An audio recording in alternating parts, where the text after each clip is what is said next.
Pero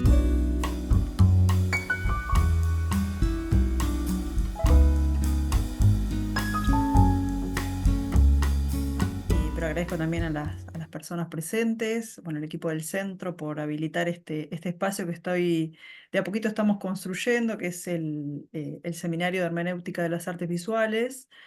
Y este año iniciamos una serie de encuentros en el marco de este seminario, como el encuentro que hoy nos convoca, donde con artistas o bueno, agentes del ámbito artístico en general, vamos buscando un espacio de encuentro y de diálogo para generar reflexión y pensamiento sobre las artes visuales a partir de distintos aspectos, a partir de los cuales se da esa producción de sentido en el arte.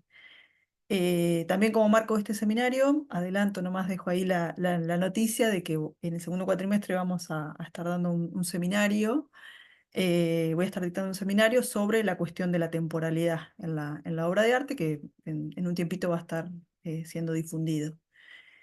Bueno, hoy agradezco especialmente a Leticia Barbeito, que ahora sí la vamos a presentar, que ella va a estar acompañándonos, va a hacer una presentación que se titula Desmenuzar procesos de construcción e imaginación poético-políticos. Leticia cuento un poquito de su biografía, pero bueno, es una selección de lo mucho que ella ha hecho y hace. Ella es doctora en artes por la Facultad de Artes de la Universidad Nacional de La Plata. Ahí también estudió la carrera de Historia de las Artes Visuales y Artes Plásticas con orientación en grabado y arte impreso. También desarrolla en esa casa de estudios tareas docentes en las cátedras de Procedimiento de las Artes Plásticas A y Lenguaje Visual 1B. Lleva adelante una colección de libros de artistas junto con Juan Pablo Montero, que se llama Tercera Persona. Es directora de arte de la colección, sí, es directora de arte de la colección Madriguera de la editorial M. Es integrante de la organización del Festival de Gráfica Contemporánea Presión. Coordina junto a Marina Galloso el programa de obra gráfica Copia, conjunto organizado para imaginar acciones. Co-coordina junto con Andrés Lavaqué algunos encuentros del taller troncal de análisis y producción de Manglar. Ha participado en muestras artísticas como curadora o artista, tanto en Argentina como en México, Uruguay, Brasil, Paraguay, Chile, España e Italia, y ha recibido diversas menciones y premios nacionales e internacionales por su producción artística. Así que bueno, muchísimas gracias, Leticia, por haber aceptado y de estar acá. Bueno, Bueno, gracias. Gracias por esa presentación, Pau, y por la invitación. Es una hermosa instancia poder pensar un poco sobre lo que uno hace y compartirla. Gracias por querer escucharlo, sobre todo. Y obviamente estoy completamente abierta a que en medio de la presentación hagan la pregunta, el comentario que quieran, porque de eso se trata. Y bueno, voy a empezar compartiendo la pantalla. Vamos, ya hicimos una pruebita, pero vamos a sí, a ver si confiar todo en que. sale. A ver, presentación con diapositivas. Ahí se ve bien. Sí, Perfecto. ahí se ve. Ahí se Bárbaro. ve. Bueno, empecé, empecé pensando para organizar un poquito la presentación en esta cuestión del desmenuzar, que no me acuerdo, Pau, cómo era que había salido, si es que, o sea, cómo lo pensamos, pero busqué la definición de desmenuzar y tiene como dos acepciones distintas, que una es como deshacer, dice deshacer algo dividiéndolo en partes, y la otra es examinar en detalle algo. Y me pareció que eran como dos gestos muy distintos, uno mucho más abrasivo y como mucho más intenso sobre las cosas, y el otro igual profundo, como en otro plano, ¿no? Entonces, pensaba que es bastante representativo de algo que me gustaría que hagamos, que tiene que ver con acercarse mucho a los procesos, sobre todo, que mueven las imágenes que hago, ¿no? Eh, que, que básicamente en realidad, más que venir a dar como certezas o cosas cerradas o cosas logradas o éxitos, digamos, me parece que lo que está bueno es compartir cuáles son esas intuiciones, esas incertidumbres, esas preguntas que motivan, que hacen a la construcción de las obras, ¿no? Porque es un poco lo que me parece interesante compartir acá. Em, y también, justo el otro día estaba en un recital que fuimos con mi novia y con una amiga, y Paula Trama, la cantante de Los Besos, dijo algo así que me quedó como muy, que me resonó bastante también en nuestra actualidad, que dijo algo así como, bueno, todo está muy horrible y sin embargo seguimos haciendo canciones para que pasen cosas como estas. Y también pensaba, bueno, eso como espectadora a mí me hizo sentir un poco esa, como la importancia de, che, estas personas que están insistiendo en que eso vale la pena, en este momento está valiendo mucho la pena para conmovernos, digamos, en el sentido de movernos con otras personas, ¿no? Como la manera en la que yo estaba recibiendo y participando de eso me resultó muy necesario. Y bueno, un poco le da sentido, me parece, a seguir insistiendo en querer participar del campo cultural en Argentina en este momento, también con lo difícil que por momentos se vuelve. Y que bueno, estar un miércoles a las 8 de la mañana metidos en un taller intentando hacer cosas, valen la pena por cosas como esas, ¿no? Al mismo tiempo, hay una, o sea, esta presentación tiene que ver con un recorrido por momentos más individual o más personal, pero la verdad es que de ninguna manera pienso que una estampa, digamos, yo vengo del campo de la gráfica, entonces pienso muchas veces gráficamente y pienso que mis obras muchas veces pueden ser una estampa. No pienso que una estampa resuelva todas las preguntas que me hago, ni los deseos que me mueven, digamos, ¿no? O sea, no le pido de ninguna manera a una estampa enmarcable que resuelva, que dé certezas, que alumbre todas las inquietudes que tengo, porque me parece que no lo puede hacer. Y por eso me desarrollo como en otros ámbitos también donde creo que pueden disputarse esos otros sentidos.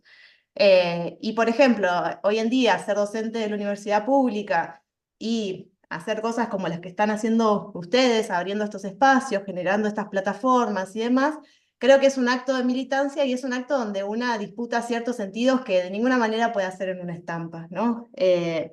El, por ejemplo, hoy en día la universidad es como un espacio de interseccionalidad, y debería ser mucho más. Lamentablemente no, cada vez hay menos personas pobres estudiando en la universidad porque, bueno, los pobres ya se cayeron de muchos lados, inclusive de la universidad, pero bueno, siempre es un lugar donde podés construir intergeneracionalmente, interseccionalmente, en el caso de la Universidad de La Plata, con aulas supermasivas, y ahí, bueno, hay un montón de cosas que forman parte de mi vida y forman parte de esto que les vengo a presentar también.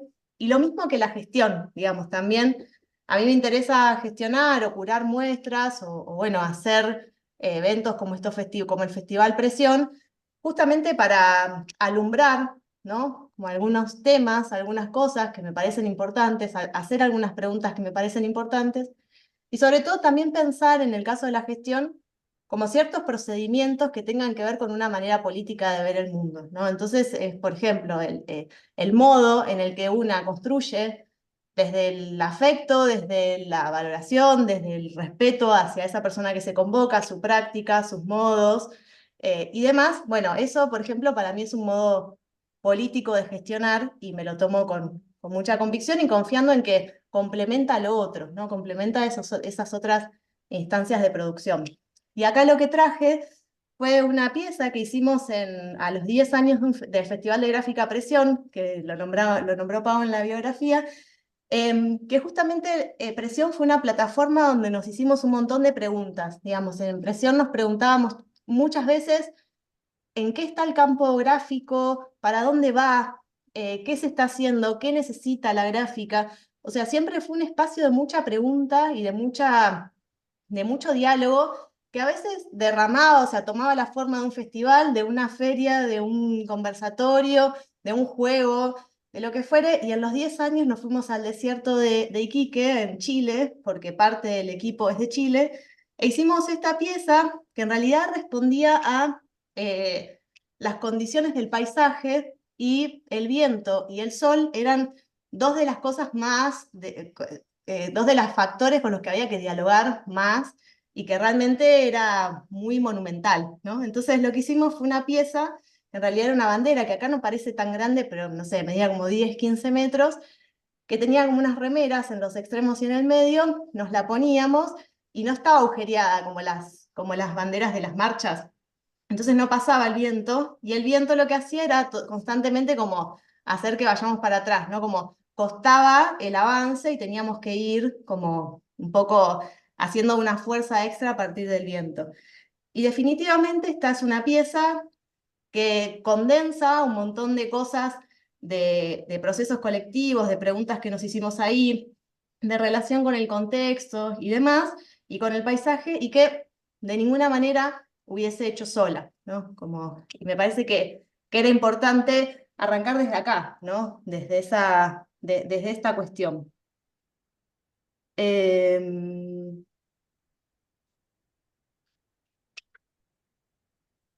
Y acá me gustaba arrancar con esta imagen. Yo soy, no sé si estaba en la biografía, pero yo soy de Avellaneda, de Wilde, y me vine a vivir a La Plata cuando me vine a estudiar. Y me gustaba empezar con una foto que después voy a retomar también, y en realidad busqué en internet una foto del Puente Pueyrredón, em, pensando, o sea, y es un punto de vista que no había visto así tal cual demasiado, no formaba parte de mi imagen, de las imágenes que tenía sobre el puente, sino que tengo esa otra visión del puente de estar cruzándola en colectivo, en auto o marchando, ¿no? Como ese punto de vista. Pero sí, desde cuando era muy chica, compartía con mi abuela gran parte de mi día y íbamos a Capital a hacer trámites muchas veces. Y mi abuela siempre me decía, o al menos es algo que forma parte de mi recuerdo, seguro es una construcción ficcional que no existió así de ninguna manera, pero sí yo lo tengo así grabado, que me decía, mira lo hermoso que es el río cuando cruzábamos el puente. Y hace muy pocos años, o sea, hace un par de años me di cuenta de eso, me acordé de eso, y en realidad, más que el río, más que lo autobiográfico de mi abuela, digamos, que me parece que tampoco a ustedes les importa demasiado, yo creo que está bueno pensar cómo se forma la mirada, y en realidad el gesto que estaba haciendo Dorita en ese momento, que era decirme, mirá ese intersticio de evidentemente belleza, por lo que me decía, en el medio de este paisaje que la verdad, por más que esté un poco idealizado por momentos el conurbano, con The Walking, con Urban y qué sé yo, no es un paisaje que entregue demasiada belleza, digamos, ¿no? Entonces, mi abuela un poco me invitaba a encontrar como ese intersticio en ese momento, en ese paisaje del río, como una cosa también extraordinaria en el medio de esa temporalidad de la rutina, ¿no? Esto me di cuenta hace muy poco, o sea, lo recordé hace muy poco, y acá arranco con esta serie, que en realidad más bien lo que me interesa es pensar cuáles son como esos arcos que se van trazando a lo largo de la serie en relación a esas preguntas que fueron moviendo las imágenes, ¿no? Y como una imagen, como en ese movimiento más de iteración, cómo se van haciendo ciertos ciclos y ciertas configuraciones, digamos, a partir de intuiciones y a partir de ciertas fuerzas de lo imaginal, ¿no? Como ciertas, bueno, imaginaciones que vienen y que también, justo el otro día estaba escuchando un podcast de Mariana Enríquez, que decía, ella hablaba nada que ver, pero tiene que ver. Hablaba de la autoficción y de la ficción. Y decía cómo en la autoficción hay muy poco dato, en realidad, o hay un dato muy mesurado de lo que es biográfico, digamos, porque la persona elige muy bien qué poner y qué no poner. Pero ahora en la ficción emerge algo que muchas veces ella dice, ¿de dónde salió este dato? ¿Cómo se me ocurrió? Pero habla mucho más de mí, decía ella, que algo que quizás es un dato de mi biografía, ¿no? Bueno, me parece que acá es interesante pensar cómo todo ese entramado, que inclusive una ni se da cuenta, trafica datos de lo biográfico, de los intereses, de las intuiciones, de esa trama de la que una forma parte, ¿no? Yo, Pau, me estoy Sí, hablando. no, no, sí, sí, sí. Esto que me hace pensar un poco que acá de alguna manera vos nos estás contando a partir de esta historia del Puente Pueyrredón, tu vínculo con tu abuela, esa idea del recuerdo, ¿no? Mm, De cómo vuelve eso a vos hoy en tu presente. Y esto que estás introduciendo de esta serie tuya individual me hace pensar un poco en que hay alguna preocupación acá en lo que vos estás planteando respecto de cómo se generan las imágenes, ¿no? Cómo se produce esa génesis de las imágenes que vos de alguna manera acá estás llevando al plano de la gráfica, y cómo esas imágenes de alguna manera, en la medida que van mutando también, dan cuenta de tus búsquedas como artista visual, ¿no? Que es un poco lo que me parece que ahora esta serie individual va a empezar a mostrarnos, ¿no? Mm. Sí, y también como ciertas intuiciones, digamos, una puede, como parte del trabajo, del oficio de ser artista o de producir imágenes, en realidad va encauzando esas cosas más intuitivas porque no creo en esa idea del artista genia, creadora, que está en el taller y de repente se ilumina y vomita una obra, ¿no? Me parece que es un trabajo muy Trabajo. minucioso que quizás se revela o sea, que se elabora constantemente, creo que, o sea, a mí al menos me pasa que nunca dejo de pensar de esa manera, ¿no? Como nunca dejo estoy cocinando y estoy pensando en cosas que ahora, de las que estoy hablando, no sé, recién estaba en la pileta y cualquier cosa le voy a contar, pero pensando en esto mismo, las puertas transparentes de vidrio tenían un vinilo que era un poco translúcido y yo veía que se abría y se cerraba y que cuando se superponían generaban unas veladuras, como unas transparencias así. Claro. Y La digo, mirada, la claro, mirada está entrenada para ir viendo también eso, ¿no? sí, que a mí me llama la atención eso y por ahí paso al lado de una pintura del Renacimiento y muy brutalmente lo digo, no me convoca, digamos, no me convoca ese vinilo. Eh, bueno, ahí son esas configuraciones de la mirada, ¿no? Eh, Y esto es pura intuición, digamos, en un momento nos juntábamos en un centro cultural de acá de La Plata que se llama Surunala, nos juntábamos cada tanto a improvisar, como nada, a dibujar, a hacer collage, lo que sea, como más bien una excusa para ponernos juntarnos a hacer. Y ahí había llevado una cantidad de fotografías que habían quedado como afuera, digamos, que estaban incorrectamente sacadas, como que estaban un poco veladas de costado y demás. Y de repente llevé esta imagen y muy intuitivamente hice ese tajo en la imagen. Estaba un tiempito después a una muestra individual que se llamó Un proyecto es un reparo, en una galería de acá que se llama Trémula, y ya tenía una serie configurada en torno al reparo, y de repente dije, este cachito de cosa como un poco ínfima, me parecía que unida a toda esa serie tensaba de una manera diferente eso que era como una cosita bastante, como un relato bastante cerrado, ¿no? Como en torno a que si viene la tormenta, cuál es tu reparo, cuáles son tus estrategias, bla. Y acá no sabía bien por qué, pero eso abría un campo de posibilidad nuevo que me parecía que era necesario dentro del conjunto de la muestra. Lo puse ahí, sin saber muy bien para qué. En el año siguiente, en la misma galería, hago una muestra que se llamó La memoria de los materiales. Y ahí también con una cuestión muy del accidente, porque en realidad empecé cuando hacía unas transferencias directas de Toner, la hoja borrador quedaba como todo el resto de estos paisajes, ¿no? Y me gustaba más o me interesaba más toda esa incertidumbre que planteaba, ese gran vacío que hay en el centro, ¿no? Como esa obliteración total o esa como negación total de la figura. Y también de este carácter como verificatorio que tiene la fotografía de paisaje, ¿no? Completamente nítida y demás, me parecía que era negarle por completo esa centralidad. Me parecía que habría ahí una pregunta que me interesaba. Ahí se ve un poquito más el detalle. Y bueno, lo anterior fue en el 2014, esto fue en el 2015. Y en el 2016 digo, me voy a poner me acordé de esa foto del Tajo y dije, voy a volver a ese día en el que tomé esa foto y voy a volver a esas fotografías. Y elegí esta fotografía. Esta fotografía es como el comienzo un poco de toda esta serie, digamos, yo trabajo con exactamente la misma fotografía del Río de la Plata, y hay muchas cosas que me gustan o me siguen convocando esta fotografía. En primer lugar, hay una idea o sea, es muy simple, es al mismo tiempo muy universal, porque de alguna manera es una imagen que medianamente todos vimos alguna vez, ¿no? Como hay algo de una imagen conocida que la vuelve como aparentemente un poco más transparente, sin embargo es muy ambigua, muy ubicua por momentos, porque por ejemplo hay gente que piensa que es el mar, ese día había mucho viento en el río, entonces hay gente que dice que parece el mar. Em, y hay una frase que se dice sobre el Río de la Plata que es un río que parece un mar. Y en realidad también no solo se lo da, no sé si saben, pero el color del río se la da que todo el tiempo está agitando su sustrato, no es que el agua es de color marrón, sino que todo el tiempo está removiendo su sustrato.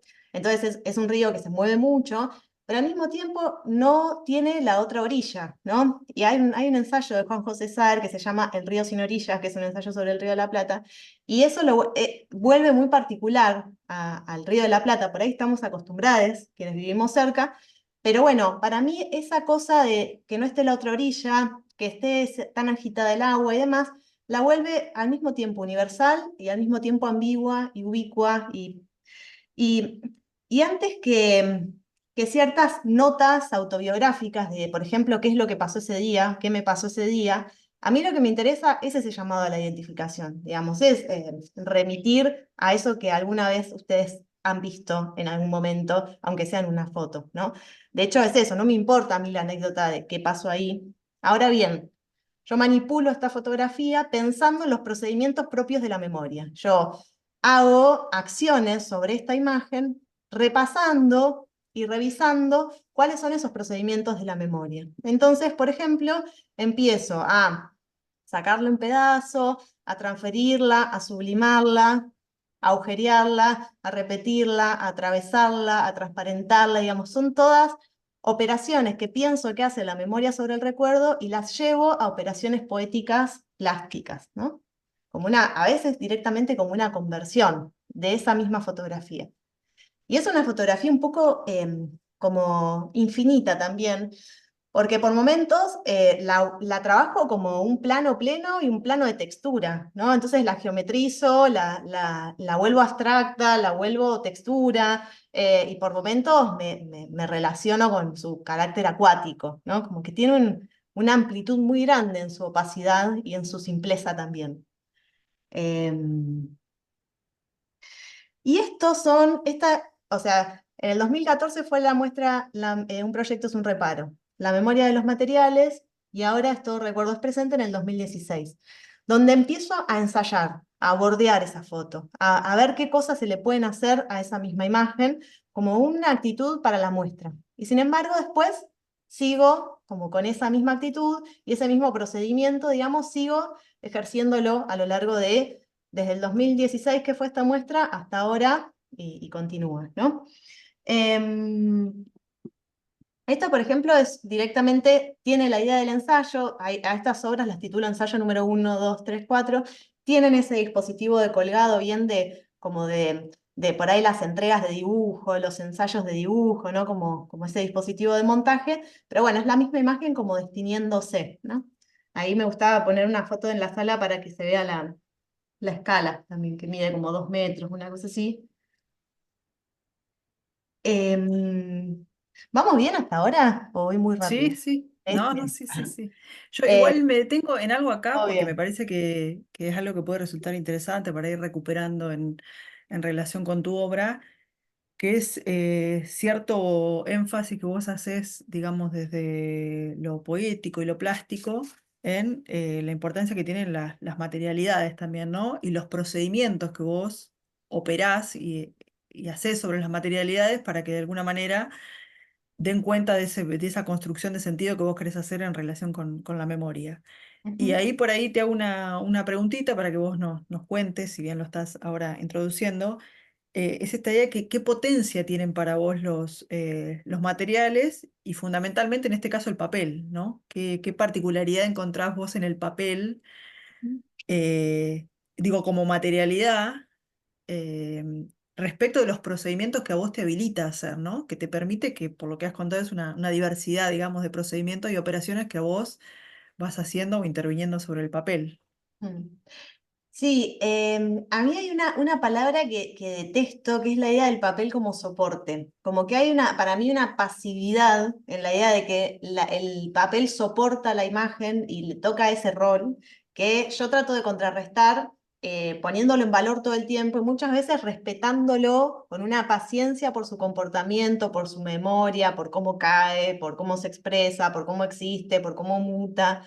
Digamos, es imposible para mí, y esto por ahí se lo digo mucho a los estudiantes que hay veces que se apresuran un poco, o que quieren forzar, digamos, las posibilidades del material, y para mí es un diálogo. Si vos te empezás a pelear con los materiales, está frito, digamos, ¿no?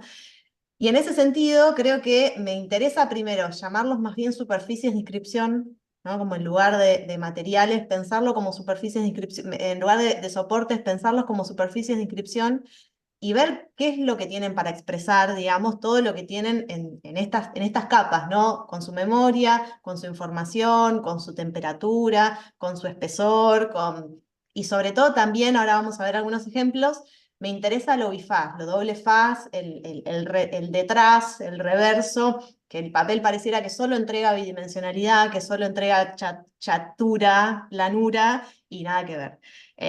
Y esto es un poco un acercamiento a la tridimensión. En este caso es una serie de estampas que lo que ven perpendicular a la pared es la matriz que dio origen a esas otras estampas, ¿no? Es una matriz de photoplay, de un sistema de impresión que es como el offset, pero hecho artesanalmente, y la matriz está entintada y enmarcada. De alguna manera, como toda esa potencialidad de reproducción que tiene la matriz fue anulada, digamos, ya no puede reproducir más, pero están todas esas huellas que dejó, ¿no? En formato de estampa. Y ahí, digamos que, bueno, la tinta es dorada, y hay algo también que a mí me pasa con el color, es que generalmente no trabajo con color, y me interesa el dorado como una materialidad más, digamos, como que el dorado más que como color me interesa o como brillo o como material, porque da esa apariencia y es una combinación para mí más bien entre materiales, lo que se da. Por ahí no se interpreta así y hay alguien que le gusta por la paleta, pero bueno, para mí yo lo tomo un poco así, ¿no? Acá lo mismo, por ahí está bueno las escalas de esto, digamos, esta pieza de alto tiene como 2 metros y pico, y, y lo que está marcado abajo es esto que ven a la derecha, que es la imagen que usamos para la charla, que justamente es como una especie de lengua solapa, cosa que cae y que devela ese río que aparentemente estuvo como oculto, ¿no? O al menos ese es el movimiento que yo me imagino que hizo esa imagen. Y acá, por ejemplo, hay otro ejemplo de esto que decías vos, Pau. Esta es una publicación que hice para una muestra que llamó Algo hay que hacer en la Galería Botánica acá en La Plata, cuando se estaban dando los incendios en Rosario. Justamente hice esta publicación que tiene esa secuencia que dice hay cosas irreparables y lo que devela detrás, digamos, es ese papel quemado. Y que justamente es una tirada de 100 ejemplares, todos los ejemplares son distintos porque el papel está quemado y el fuego dibuja las tapas, hace el diseño, y lo que me parece también interesante de la presencialidad de esto es que tiene olor a quemado, es que se rompe, en la bolsita que lo lleva tiene las cenizas, digamos que hay algo de lo performático que se ve, hay como restos de eso que le dio origen, y hay un carácter imprevisible en ese original múltiple, digamos, de la acción del fuego, ¿no? Y acá se está viendo todo lo que el papel tiene para expresar también y cómo el papel se conjuga con el procedimiento del quemar, ¿no? Bueno, otros ejemplos de estas maneras de tratar el material y de estas maneras de pensar a la imagen como una cosa en el mundo, no sobre la que accionar, no sobre algo como algo pasivo o a la espera de. Esto, por ejemplo, es un videíto que formó parte de un concurso que se llama Jóvenes Grabadores, ya no se hace más, me parece, pero era justo una cosa virtual, una edición virtual en pandemia, y yo mandé este videíto que al principio te da como esa certeza de la imagen del río, y de repente aparece el cuadro a cuadro de este troquel que se desarma, digamos, y que muestra la mesa de entintado, digamos, el detrás de ese río es la mesa de entintado que yo usaba, y me gustaba cómo esto que les decía, que de repente la imagen puede leerse puede volverse una abstracción, ¿no? Ese cielo que lo vemos como súper figurativo en el momento en el que la vemos junto con el río, cuando le sacamos la parte del río, directamente es un plano de papel. Y esa versatilidad que tiene la imagen en general, pero esta imagen en particular, me abre campos de posibilidad todo el tiempo, ¿no? Como que me lleva constantemente a nuevas preguntas. Qué interesante, ¿no? Pues esta idea de como la potencia del material, pero la potencia activa, ¿no? Porque es como abierta, dinámica. Me resultó muy interesante esta idea de que no es un soporte, sino que es una superficie de inscripción. Y como tal, ahí hay como una especie de combate también, ¿no? En esa relacionalidad que vos vas estableciendo entre tu trabajo, tu hacer y las posibilidades y las reticencias que te va ofreciendo el Mm. material, ¿no? O las dos Sí, caras del material, también está buena esa idea de las dos caras. sí, y ver qué te entrega eso, o sea, qué pregunta entrega esa resistencia de última, ¿no? Como, porque también lo que tiene el grabado es que es muy necesario trabajar con el error, porque si vos prevés todo como un relato lineal, como, bueno, justo ayer en Manglar estábamos conversando sobre el libro La bolsa de la teoría de la teoría de la ficción como bolsa de Ursula K. Le Guin. Bueno, es un libro que está buenísimo, es un texto muy chiquito que está buenísimo porque justamente piensa la idea del relato del héroe, ¿no? Y la diferencia entre ciertas construcciones de relatos pensadas a partir de derivas y lo que fuera, o a partir del flechazo, ¿no? De la unidireccional y de una cosa que ya se sabe cómo va a empezar y a terminar. En realidad lo que dice con una postura feminista es que todos los grandes relatos en las cavernas fueron los cazadores de mamuts, ¿no? Las imágenes que quedaron impresas fueron esas y no las recolectoras de avena y de trigo. Y justamente me parece que en el grabado, en el proceso del grabado de la gráfica, es muy necesario no empezar sabiendo cuál es el final, como si el camino a seguir fuese una flecha que ya sabemos a dónde se dirige, porque te perdés una cantidad de potencialidades enormes surgidas del azar, ¿no? Es encauzar hacer como una ikebana de la incertidumbre constante, ¿no? Y del azar y del error, como ir moldeando esa cuestión. El Acá, error como parte del proceso, qué interesantes. sí. Acá, por ejemplo, esto seguramente esa imagen se me vino después de levantar una transferencia en una prensa y ver que se me había traspasado la imagen, como les conté al principio, que se me había traspasado la imagen a la hoja borrador o hasta a la platina, y ver cómo esa imagen pareciera desbordarse o correrse, como haciendo un gesto ficcional, ¿no? Como harían los dibujitos, esas cosas que pasan en los dibujos animados, que son pura ficción. Me imagino un poco eso, ¿no? Como podemos dar cuenta de un gesto que existió y que es completamente poético e imposible. En este caso es la imagen del río que parece desbordar esos papeles en la carpetita esa y está el fondo de la carpeta impreso también. O bueno, esta forma y contraforma en ese ¿cómo se llama? Cuadro perpendicular, muestra en realidad algo que también devela la técnica, porque yo lo que hago es rasgar un papel. Estas son transferencias directas de toner que lo que me permiten es reponer el gesto del papel, digamos, o sea, te permite del gesto del papel rasgado, y lo que le falta a una imagen es lo que se transfirió en el otro. Digamos, esa complementariedad más representada en realidad tuvo que ver con un procedimiento de impresión en el que hubo una forma y una contraforma, digamos, en cómo se hizo, ¿no? Y tenés ahí está, me llamó la atención esta obra, tenés una obra que vos pensaste como un homenaje al artista Oscar Boni, que ahora, bueno, nos vas a contar dónde se expuso y demás. Ujú, Y por ahí, si nos querés contar cómo pensás vos en ese sentido, la referencia que podés recuperar en tus obras, de la obra de otros artistas o de otros productores, y ujú, en este caso puntual, ¿qué te interesó quizá del hacer de este artista que es Oscar Boni? ujú. Esto justo fue un homenaje que en realidad hacía en la Fototeca Latinoamericana, un festival de fotografía que hubo, plantearon un homenaje a Boni.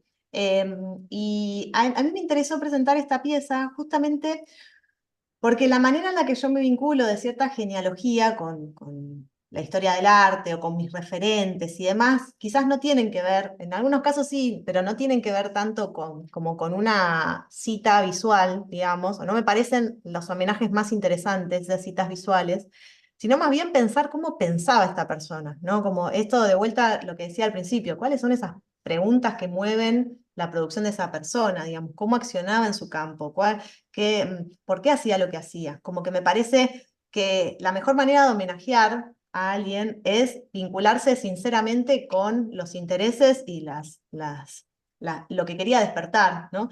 Algo parecido me pasó cuando también hicimos el año pasado y el anterior también nos vinculamos con la obra de Deisler y de Vigo, que Deisler es como el Vigo de Chile, digamos. Suena medio como decir como los titulares de el Messi de no sé qué, no, pero él participaba del arte correo en Chile, digamos, fue un representante muy importante del arte correo y tiene un archivo. eh, bueno, muy interesante, que justamente Silvia Dolinco y Pamela Navarro curaron una muestra acá en Argentina y en Chile. Entonces, bueno, nos invitaron a participar como de la parte contemporánea de esa muestra.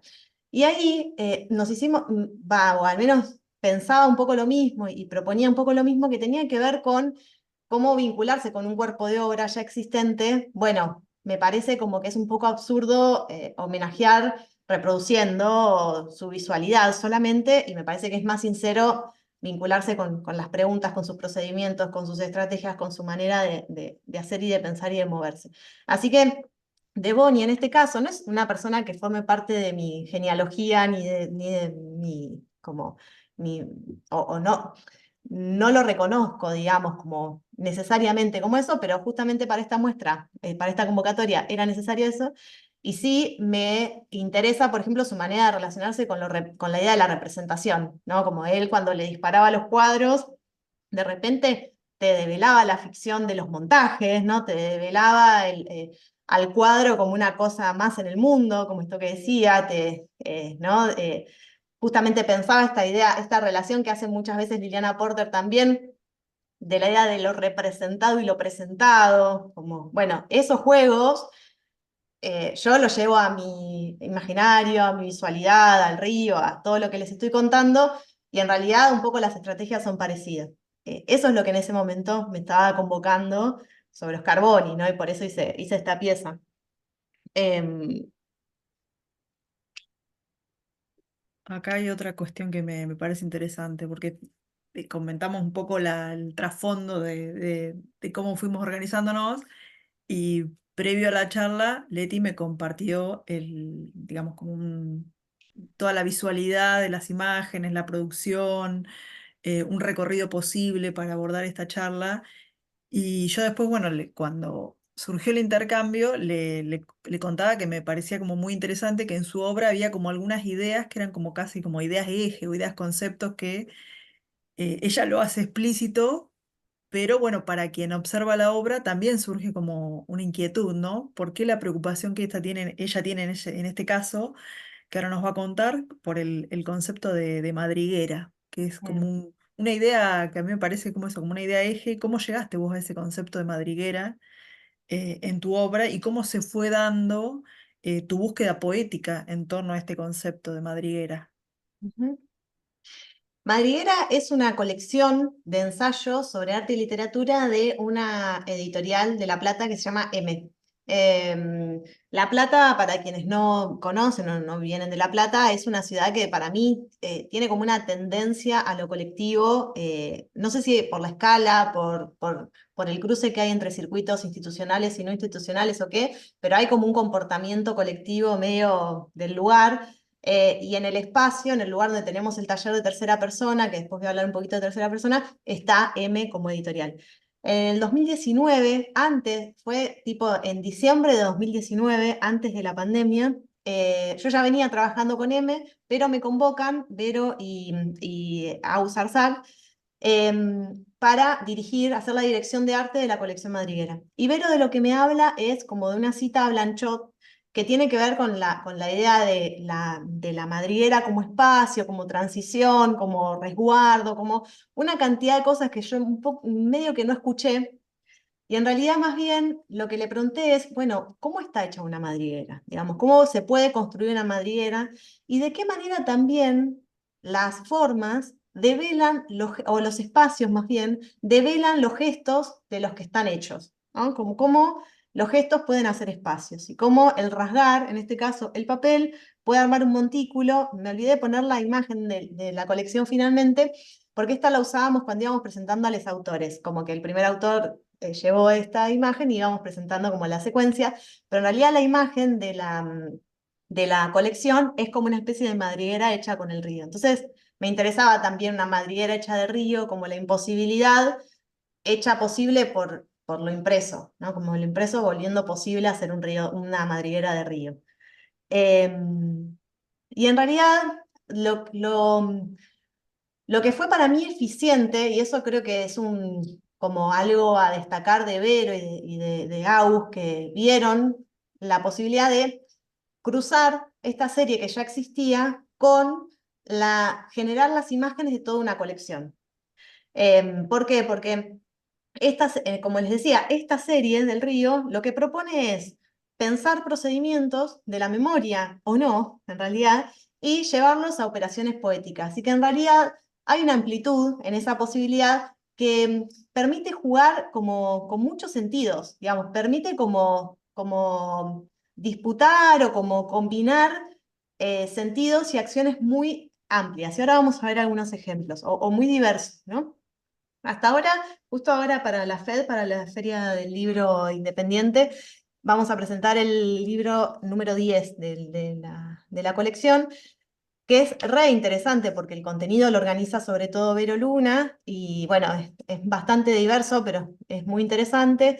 Y acá les traje en realidad dos videitos que muestran un poco lo que les estoy contando, que tienen que ver con que a mí no me interesa una relación, así como les decía lo del homenaje, no me interesa una relación con los sentidos que abren los libros estos, ilustrativa, ¿no? Como una relación ilustrativa sobre lo que se está diciendo, o meramente ilustrativa, porque inclusive algunos de los textos ya tenían imágenes. Entonces, la cosa es cómo vincularse con ese contenido que me entrega el autor o la autora o el autore, y ver cómo poder tramitarlo a través de esas preguntas que tienen que ver con la serie.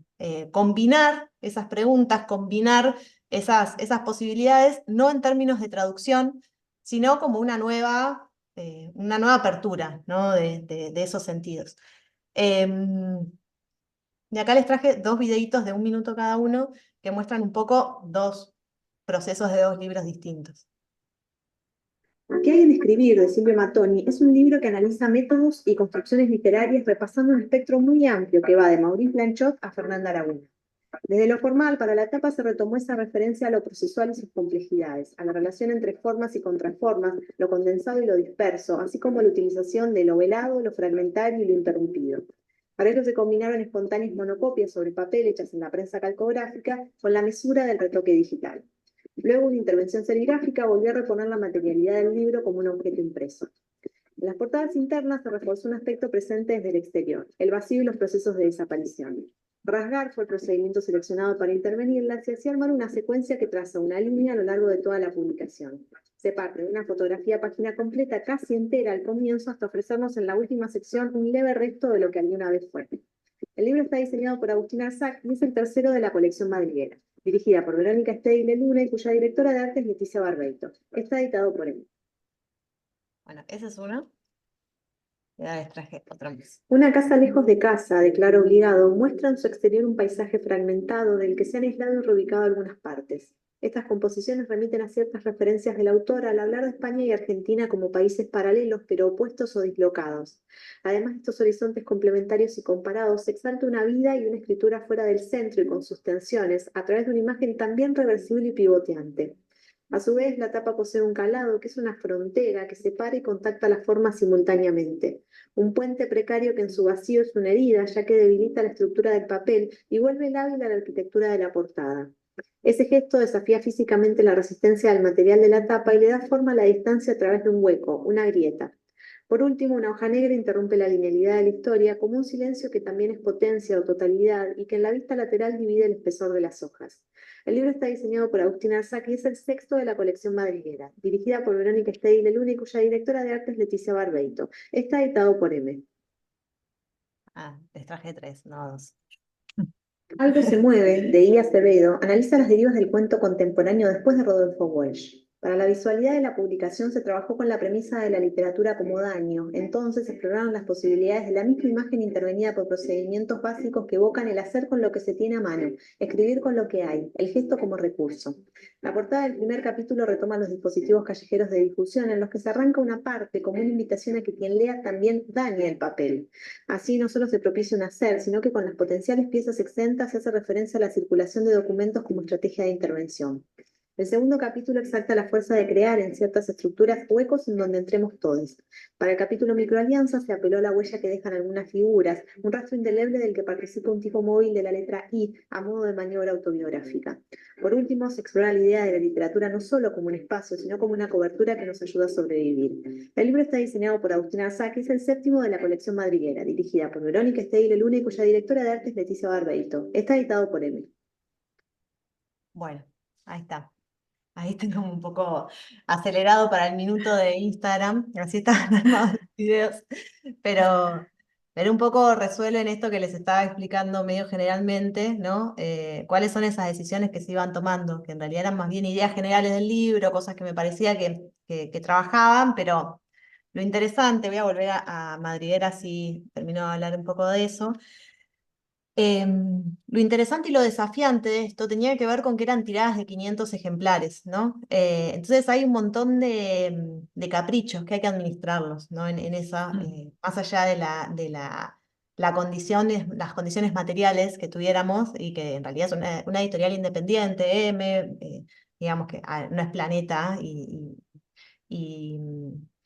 había también igual una temporalidad pandémica, porque se empezó a pensar en pandemia, entonces había un tiempo a disposición para no solo administrar, sino sostener algunos caprichos. Pero bueno, sí definitivamente hubo una confianza enorme de parte de los chicos de dejarme hacer lo que, lo que para mí había que hacer, digamos, o lo que creo que era la sensibilidad que necesitaba ese texto, ¿no?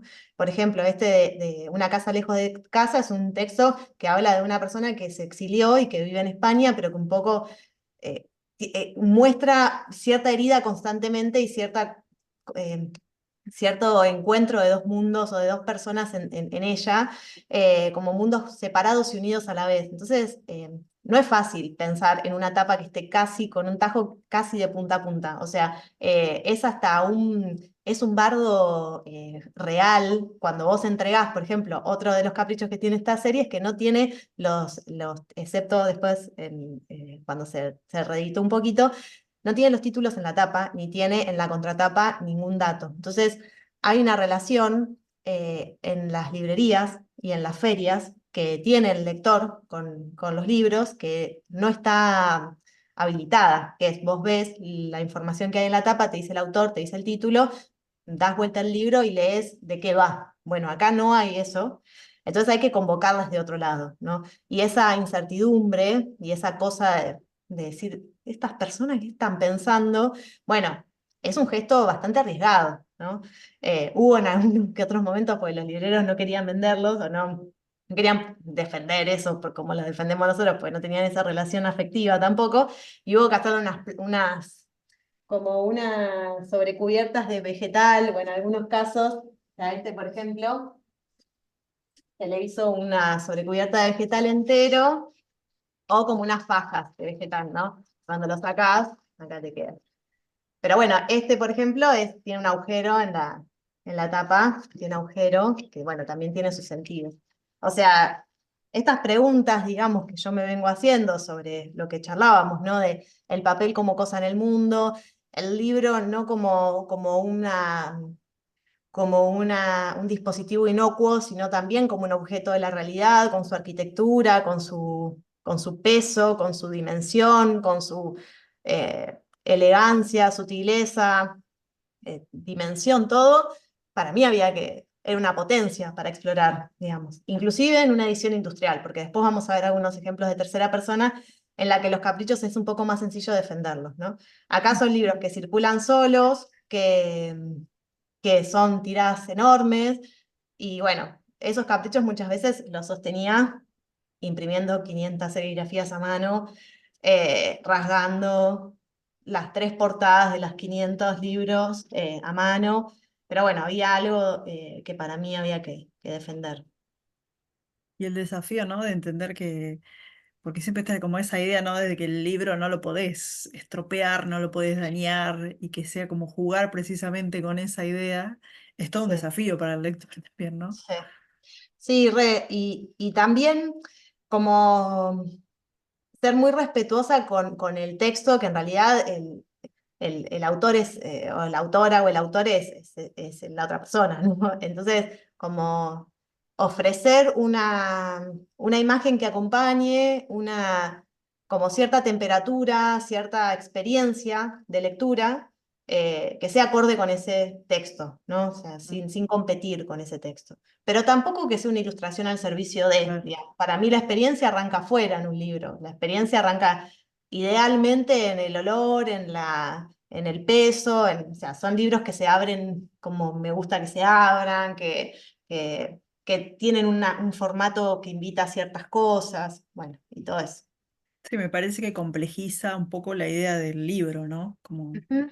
dispositivo un poco más, eh, digamos, como promotor de vínculos, de relaciones, o de poner el cuerpo ahí en relación con el libro, Sí, como total. una idea más compleja. Ujú. Sí, Eh, eso es algo que nos interesa mucho trabajar después vamos a ver un poquito en tercera persona, y que tiene que ver, bueno, ahora vamos a dar un seminario ahí en la UNSAM también sobre arquitecturas editoriales, y que en realidad parte de esta idea de pensar que los formatos editoriales, entre muchas otras cosas, promueven modos de poner el cuerpo, ¿no? Como promueven lecturas, experiencias de lectura, promueven cierta experiencia más general. Y bueno, y ahí un poco está la idea de Ulises Carrión, de decir, los escritores no escriben libros, escriben textos, y bueno, y el libro es otra cosa, ¿no? El libro es un artefacto poético con toda esa potencialidad, y de vuelta, es un objeto en el mundo que se puede trabajar como objeto, ¿no? bien, acá hay, no sé si puedo seguir con otra cosita, Leti. Sí, ¿Sigo? obvio. Hay otro concepto que a mí me pareció muy potente en tu obra, que vos después, ahora nos vas a contar un poco esta otra serie de producciones, a través de las cuales llegás a la idea de horizonte. Y a Mm, mí, bueno, particularmente me interpeló porque me resulta un concepto sumamente fecundo en el ámbito de la hermenéutica, el concepto de horizonte, sobre todo desde, bueno, el autor que por ahí yo un poco más he leído, más trabajado, que es Gadamer, que él en Verdad y Método, una de sus obras, entiende ese concepto de horizonte como el ámbito de visión que abarca y que encierra todo lo que es visible desde un determinado punto, ¿no? mm, Y en su concepción, precisamente, la obra de arte lo que hace es abrir un horizonte de comprensión, en el que el sentido emerge a partir de ese encuentro que se da con el horizonte de un espectador, que es el que interpreta la obra, ¿no? Pero además tiene ese concepto de horizonte que Gadamer construye, eh, enfatiza, digamos, que el horizonte no es algo objetivable, no es algo cerrado, sino que él lo dice de una manera muy linda, que es la idea de que el horizonte es algo con lo que hacemos nuestro camino y que hace el camino con nosotros, ¿no? O sea, esa idea que el horizonte se desplaza, dice él, al paso de quien se mueve. mm, Y bueno, yo a mí, cuando veía que en tu obra llegabas un poco a este concepto de horizonte, me resonaba la pregunta, bueno, ¿hay algo de todo esto, de esta noción de horizonte más gadameriana en tu obra, o lo que te interesa trabajar para pensar la cuestión del horizonte? ¿Y cómo llegás a este concepto de horizonte en una serie de obras donde vos volvés al tema del río, mm, pero ya, digamos, desde un interés por recuperar incluso la materialidad del río, ese sustrato del que vos hablaste del río, bueno, como una imagen del río que no es, digamos, lo verosímil que podemos ver en la imagen fotográfica? mm. Eh, Sí, bueno, sí. si nos querés contar algo de eso. Sí, esto de pensar las derivas, digamos, de la serie, tiene que ver con lo que estás diciendo, Pau. En plena pandemia había como una imposibilidad de moverse, y yo la cumplí muchísimo, entonces le di como muchos rodeos a la idea del río, haciendo como ejercicios autoimpuestos, ¿no? Sobre cómo bordear ese río en el que estaba insistiendo hacía tanto. Hice monocopias, busqué el color del río de acuerdo a mi memoria, empezaba a mezclar colores de tinta y trataba de copiar el color que recordaba del río. Algo que pasó muy loco, que es que, bueno, como parte de la pandemia, puse un acetato arreglando un vidrio roto del taller, y de repente a cierta hora de cierto día, como ven ahí a la izquierda arriba, había una proyección de como del acetato medio arrugado que parecía un primer plano de la foto con la que venía emergiendo. Ya ahí se estaba poniendo como un poco mística la cosa, como que, bueno, era el río, me estaba convocando, esa evocación del río estaba apareciendo cada vez más, pero finalmente eran todos como rodeos para ver cómo continuar también esa relación con el imaginario del río. Y en algún momento volví al río, y en ese caso lo que quería llevarme era agua, pensando en cómo, o sea, la premisa, digamos, con esto que les decía también de cómo pensar los recorridos, no como flechazos, sino más bien como, bueno, como algo más rizomático. Me fui a llevar agua del río pensando en hacer gofrados, que es como una especie de impresión sin tinta de algo en relieve, hacer gofrados, que para hacer gofrados necesitamos mojar el papel. Entonces me interesaba mucho, a ver, paren que voy a, bueno, me interesaba mucho cómo el agua del río podía hacer ceder al papel, ¿no? Cómo podía esa información, esa memoria que traía el río, podía hacer modificar el papel en este carácter de no pasividad que tiene, ¿no? De ser un objeto cargado de un montón de connotaciones. Agarré ese balde, me llevé agua. Ahí descubrí justamente que, o sea, no descubrí, pero sí reafirmé que el agua del río no tiñe, no es coloreada, sino que tiene ese sustrato arenoso en constante movimiento, y que por eso tiene su color.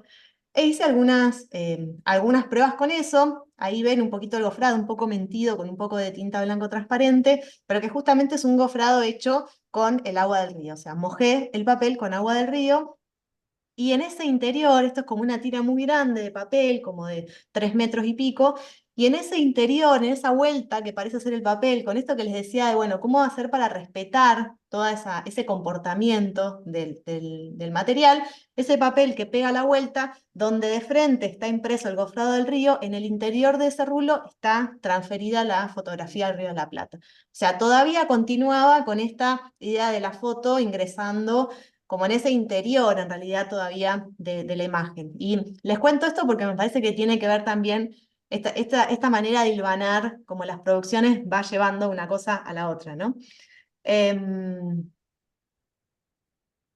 Y acá son algunas de las pruebas. Dice muchísimas pruebas con el agua, pero además del agua me di cuenta que me había traído bastante arena, digamos, bastante suelo. Y como no tenía con ñ, digamos, el agua, empecé a trabajar con la arena, mezclándola con la tinta, pero también viendo cómo solidificarla, digamos, y cómo volverla objeto, y volverla la cosa, ¿no? Sin necesidad de estar impresa sobre algo, sin necesidad de estar posándose sobre algo. Y de todas esas indagaciones salieron formas de los más variadas, ¿no? Filos, las tomas de una palestra, boomerangs, piezas amorfas, piezas geometrizadas, manchas. Bueno, estuve mucho tiempo ensayando qué hacer con eso. Y lo que sí es una tendencia mía, como les decía, pensar en el dorado como material. Y acá me empezaba a interesar mucho ese contraste entre el barro y el oro, ¿no? Como en una cosa también para mí muy latinoamericana, y algo que podía hablar mucho del territorio, que era este contraste entre el barro y el oro. Esto es como una especie de filo, me gusta pensarlo como un filo insertado en la pared. La capa de arriba tenía barro, y la capa de abajo era, era de dorado a la hoja, ¿no? Bueno, más indagaciones sobre lo mismo, hasta que llego a esta pieza que se llama La Piedad, y en realidad fue un poco también por azar cómo apareció la forma o esa evocación a la idea de la piedad, porque yo estaba trabajando en la terraza de mi casa, y de repente estaba pensando cuál era la resistencia, digamos, cuál era la pieza más larga que podía hacer con este material con el que estaba empezando a indagar, y cuando la estaba bajando por esa puerta, acá al lado yo tengo un espejo y de repente me veo como portando esa pieza larga, maniobrándola, y se me apareció la imagen muy azarosamente, pero muy como explícitamente la imagen de la Piedad. Entonces dije, tengo que hacer algo con esto, porque me parecía que esa especie de corporización del territorio, posando, personificando esa pose sufriente, tenía como mucho para dar, ¿no? Eh, y entonces la forcé un poco, hice otra pieza un poco más grande, que tuviese otro tipo de resistencias, y bueno, así estuvo expuesta en el Salón Nacional del 2023, en el CCK, eh, y justamente, o sea, me parece que esta pieza sintetiza esas búsquedas que les contaba, que había estado meses y meses pensando en esta cuestión de los temas como materiales, de cuál era la resistencia que me permitía, cómo hacer para que se viera las dos caras de esto en una imagen fija. Hay algo que cuando la ven en vivo, se ve en vivo la obra esta, tiene o sea, estás viendo un cacho de suelo como si se hubiese arrancado un pedazo de orilla, ¿no? Después empecé a trabajar también con la idea de orilla, en función de esto, como ese espacio liminal de la orilla y demás. Pero bueno, acá creo que hubo como una condensación de esas búsquedas que me interesó, em, y que me dejó también diciendo, bueno, ¿y ahora para dónde voy? ¿No? Como acá está un poco consumada algunas preguntas que me había hecho, de resoluciones técnicas, pero también preguntas que tenían que ver con lo que me interesaba. eh, y volví al Puente Pueyrredón. Eh, pero sobre todo volví a esto que decías vos, Pau, del horizonte. Y en realidad ahí está la voz de Andrés Lavaqué. Andrés Lavaqué es una persona que hace un programa de obra que se llama Manglar. Y Andrés, me acuerdo que hace mucho cuando yo hice Manglar, me dijo, ahora sí, todo bien. Eh, Vos hablás del río, vos hablás del recuerdo, todo lo que quieras, pero vos no haces un tajo en cualquier lugar, o sea, haces un tajo en la mitad del horizonte, o sea, vos sí, además agujereás o herís la idea de la representación, la superficie de inscripción y todo, pero vos estás operando sobre el horizonte, en esta hora estás operando sobre el horizonte. Entonces ahí de vuelta, estas cosas que les decía, hay intuiciones, hay incertidumbres, hay certezas hasta ahí que una va teniendo y que de repente le da forma, ¿no? Emerge como decís, posiblemente esto esta grieta, este paréntesis, este intersticio que mi abuela hacía, que configuraba mi mirada y que me decía, che, fíjate que acá, en este horizonte, en esta excepcionalidad del horizonte, podés hallar algo, un campo de posibilidad, un pensamiento nuevo, un intervalo poético en esto que estamos transitando. A mí me convocaba. Y les digo de vuelta, no es o sea, no es un dato seguramente, o sea, seguramente mi abuela no decía nada de todo eso, sino que es el recuerdo que yo tengo de cómo operaba en mí ese comentario, y es una ficción que yo me inventaba, ¿no? Con esa creatividad más infantil. Eh, y entonces dije, bueno, voy a profundizar en la idea de horizonte. De la Piedad también lo que me interesa es que nunca hubo, o sea, no está la imagen de la fotografía, pero nunca hubo más río y más oro que en esta imagen para mí. O sea, esa referencialidad al río y al dorado y al oro, acá estaba exacerbadísimo, ¿no? O sea, te vinculás con un paisaje casi como si estuvieses pisando una orilla, ¿no?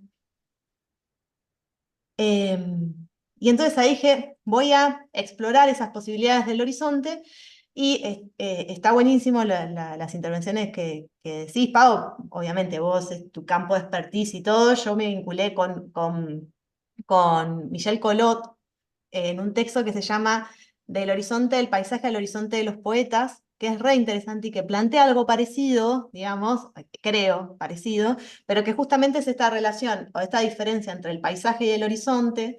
Digamos que el paisaje por ahí remite a cierta amplitud o a cierta cosa un poco más general, pero que el horizonte está organizado a partir de la mirada, de un recorte subjetivo o de un sentido en común, digamos, compartido también con otras personas, pero que justamente está organizada, es un modo de organizar la imagen a partir de la mirada. Dice algo así como, tengo un horizonte porque tengo un cuerpo, entonces hay una relación entre el cuerpo, la mirada y ese paisaje.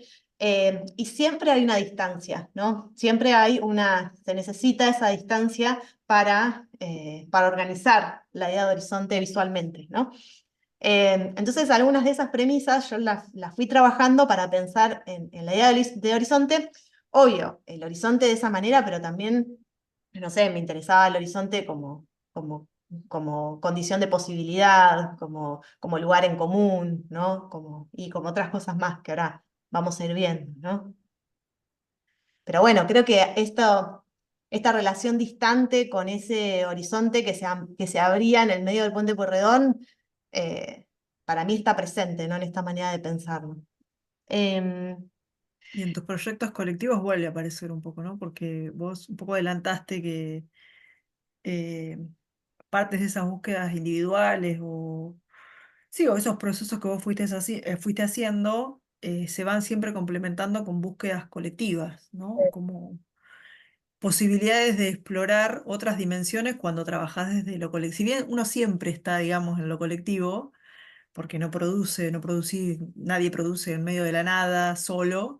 Sí hay proyectos que más concretamente convocan a trabajar con otro, con otra, con otro. Y bueno, y me parece que ahí hay toda digamos, una dimensión que vos fuiste explorando con este proyecto de tercera persona, que también vuelve a aparecer el concepto de horizonte, ¿no? Re. Sí, después vamos a ver un ejemplo de eso. Esto en particular, digamos, yo creo que es muy importante esto de también en los procesos estos que digo, de entregarse a qué es lo que el proceso te trae, digamos, te ofrece. En lo colectivo se ve muchísimo más, ¿no? O sea, en tercera persona, después voy a contar un poquito cómo son los procesos, pero realmente es imposible pensar en arrancar sabiendo cuál es la pieza final que vamos a hacer, ¿no? Justamente tiene que ver con el proceso de construcción más colectivo.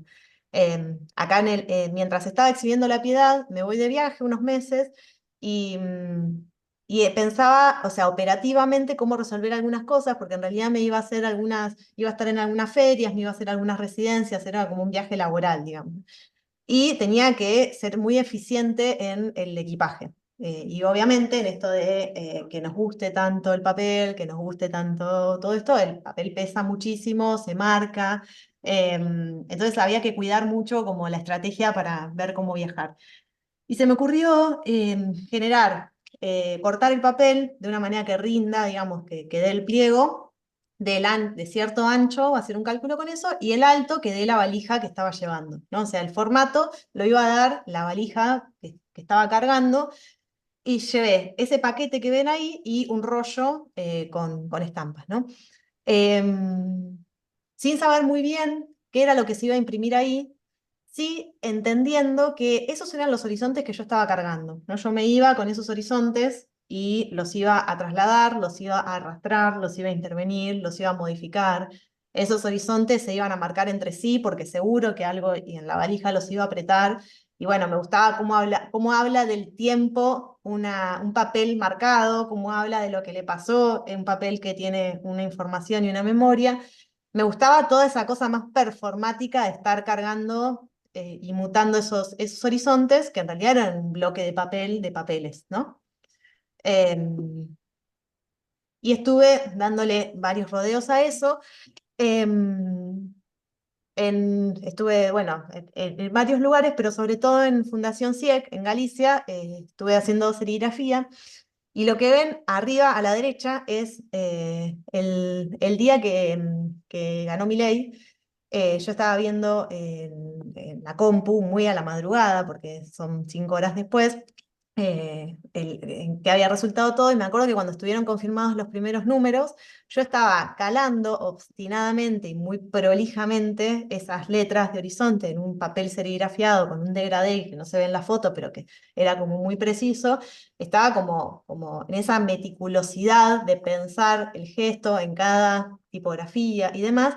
Y no sé si se logra ver lo que dice la pantalla, pero dice se acabaron las palabras, ¿no? El graph de C5N, cuando ganó Milei, fue se acabaron las palabras. Y a mí eso me resonó un montón pensando bueno, yo estaba modificando mis horizontes, estaba manipulando mis horizontes, estaba pensando mis horizontes, y de repente, estando allá a la distancia, eso estaba pasando en Argentina. me hizo pensar en la distancia, en la mirada, y en un montón de otras cosas, como que se me abrió una cosa nueva, ¿no? Y les traje un par de producciones de ese viaje que justamente tienen que ver con, esto es un stand en una feria llamada Almagráfica en Oviedo, eh, que bueno, fui con obra previa, digamos, y parte de la obra que generé en Tox, en Asturias, en una residencia allá, que dirigió Marta, Marta Fermín, que es una grabadora, y las piezas que produje son las que están a la derecha, arriba de la mesa y en la pared a la derecha. Yo llegué allá a Oviedo, a Asturias, perdón, con ese paquete de cosas y dije, bueno, quiero trabajar con el horizonte. Y no sabía qué hacer, en realidad. Bueno, esta incerteza, esta incertidumbre de llegar a un lugar y no saber, querer relacionarte con el espacio y todo, hay veces es difícil un poco cómo encauzarlo, ¿no? Como, bueno, cómo administrar, hasta qué punto dejar fluir esa incertidumbre y hasta qué punto ya es una angustia que te empieza a pasar porque no sabes qué hacer. Y Marta me agarró y me dijo, bueno, nos vamos acá a una playa que queda acá cerca, vos querés trabajar en el horizonte, vení para acá. Mañana volvés sola, hoy te llevo en auto. Me llevó en auto y vos venías como por la montaña subiendo y de repente estábamos arriba desde un acantilado viendo una playa que era como una herradura, como una cala así, una playa súper chiquita, muy privada, nudista, ahí muy cerca de ese pueblo, que era un pueblo de pescadores de 90 habitantes, ¿no? Y era un pueblo, o sea, era una playa que tenía bosque, tenía acantilados, era todo lo contrario a esa imagen de la pampa, del horizonte apaisado, ¿no? De esa quietud. O sea, era puro relieve, ¿no? Y además, los atardeceres eran increíbles, las paletas que entregaba el cielo cada día eran increíbles, y bueno, además el, el taller tenía unas ventanales increíbles, como bastante de película, digamos, entonces había una relación también con el cielo ahí. Y además el movimiento de estar haciendo eso, ¿no? O sea, yo ahí ya empezaba como a poetizar y a pensar el movimiento de lo que estaba significando para mí, estar deslocalizándome y atravesando esas situaciones. Entonces empecé a hacer esos horizontes mucho más reversibles, blandos, superpuestos, con veladuras, poco estables, ¿no? Como como querramos llamarlos, pero que justamente no tenían ni la acromaticidad del Río de la Plata, con la que venía trabajando, ni esa estabilidad de la imagen con la que venía. Sin embargo, esto es como un libro acordeón, digamos. Sin embargo, en el reverso de ese libro acordeón había un pliegue y estaba como escondido el río. O sea, el río seguía estando, pero un poco escondido o un poco plegado, un poco conservado en el reverso de ese libro acordeón y plegado, ¿no?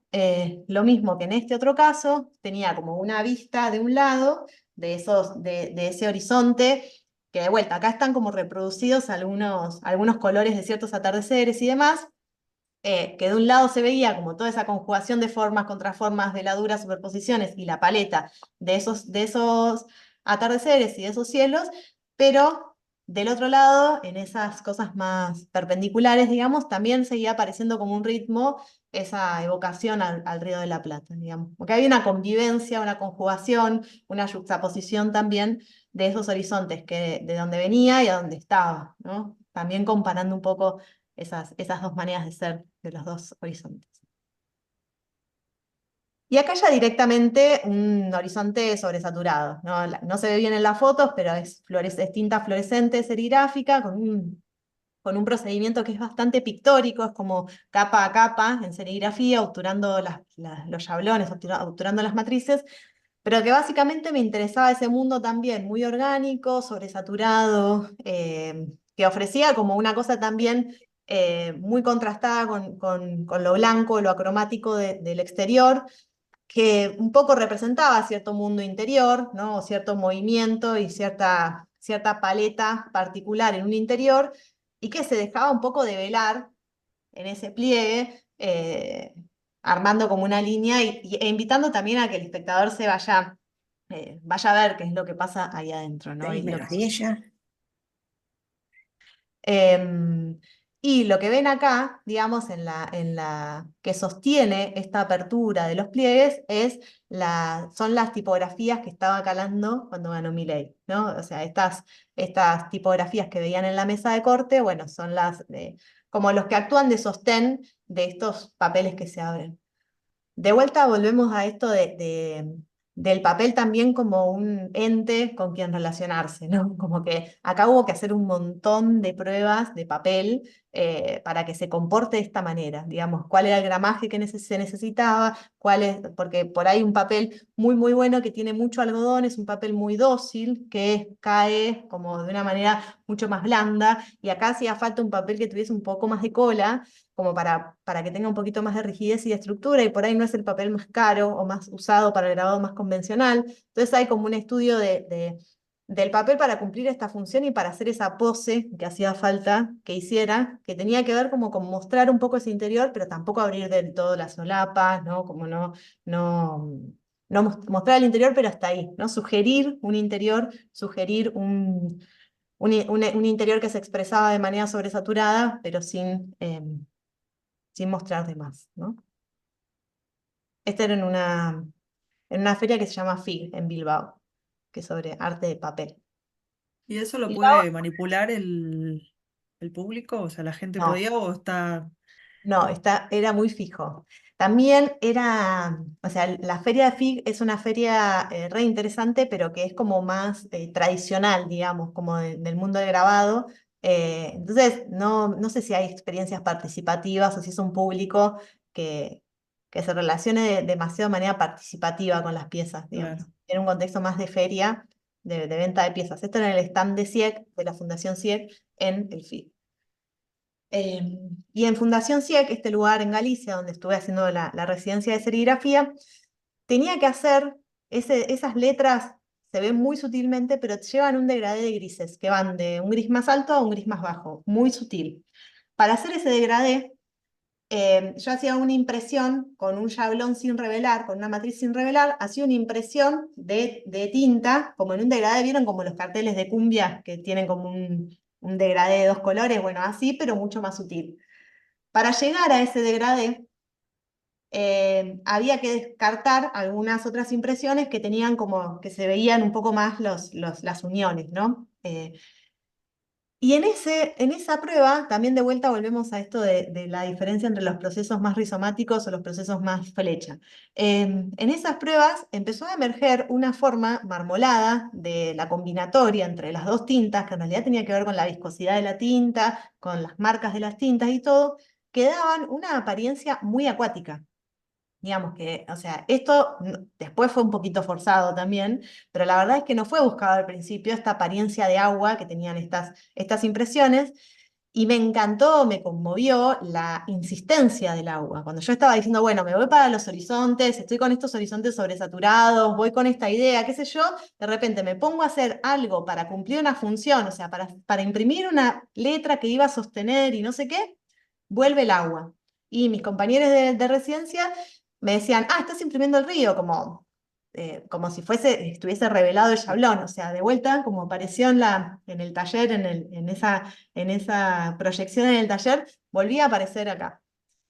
Entonces lo forcé un poquito más e hice esta composición que es más bien pictórica, son todas monocopias, o sea, no hay matriz acá, digamos, no hay, es el shablón, que es como una especie de malla por donde iba pasando tinta mezclada con viscosidades diferentes y demás. Entonces, bueno, iban dando estas cosas y yo iba después reubicándolas y forzándolas un poquito más.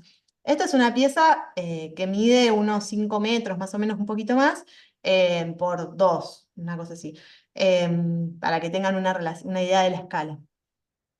Y además de todo eso, lo que hice fue imprimirles a toda una parte un reverso fluorescente con tinta fluo magenta, y con un clavito levantarle, o sea, levantar levemente esa línea, como pensando o sea, lo que imaginaba yo era como si alguien hubiese agarrado un horizonte y lo hubiese abierto con una gilet y hubiese emergido ese magenta de atrás, ¿no?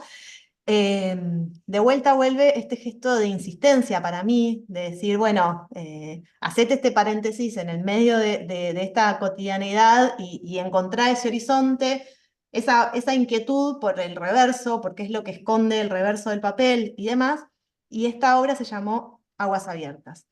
Em, y fue parte de la muestra individual en Galería Atocha, que se llamó Hacer del horizonte una orilla. También con esta relación entre el horizonte como esta cosa de distancia que propone, y la orilla también como un espacio liminal, pero mucho más cercano, posible de habitar, posible de pisarse y demás. Y como parte de esa muestra, hicimos una pieza editorial que tiene esa frase que dice, son horizontes de bolsillo trazados por gestos que dejan huellas rotundas y vaporosas que develan la cadencia de un martillo. Y en realidad son dos piezas, acá se ve un poco, son dos piezas que están unidas. Los videos los están viendo un poquito cortados en general, aviso eso. Como una pieza reversible que puede empezarse por la cadencia de un martillo o por horizontes de bolsillo.